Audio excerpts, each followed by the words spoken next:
सांगलीतनं खरं तर महाविकास आघाडीसाठी इथे एक मोठं आव्हान असणार होतं। मात्र आता सांगलीतली एक महत्त्वाची घडामोड आहे ती म्हणजे सांगलीचे काँग्रेसचे जिल्हाध्यक्ष आणि आमदार विक्रम सावंत हे संजय राऊतांच्या भेटीसाठी हॉटेलवर पोहोचलेले आहेत। चंद्रहार पाटील यांचा अर्ज भरण्यासाठी राऊत सांगली दौऱ्यावर आहेत। अशातच काँग्रेसचे नेते हे आता संजय राऊतांच्या भेटीसाठी पोहोचलेले आहेत। काय घडतंय सांगलीत याकडे लक्ष असेल। मात्र विशाल पाटील यांनी उमेदवारी अर्ज दाखल केलेला होता, त्यामुळे मवियासमोर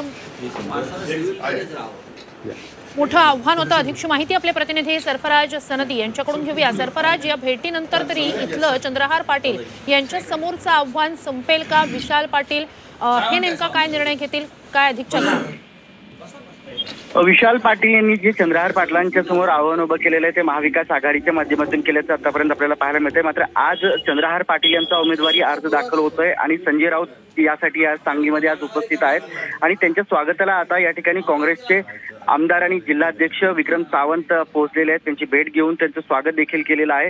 त्यामुळे कुठेतरी महाविकास आघाडीमध्ये काँग्रेसने आता या ठिकाणी चंद्रहार पाटलांच्या पाठिंब्यासाठी एक पाऊल पुढे घेतल्याचं आपल्याला सध्या तरी पाहायला मिळतंय। मात्र विशाल पाटील जोपर्यंत आपला उमेदवारी मागे घेत नाहीत तोपर्यंत या ठिकाणी महाविकास आघाडीमधल्या काँग्रेसच्या भूमिकेबाबत संदिग्धता आपल्याला पाहायला मिळणार आहे। नक्कीच काय घडतंय सांगलीतले अपडेट्स सगळे तुमच्याकडनं घेत राहू।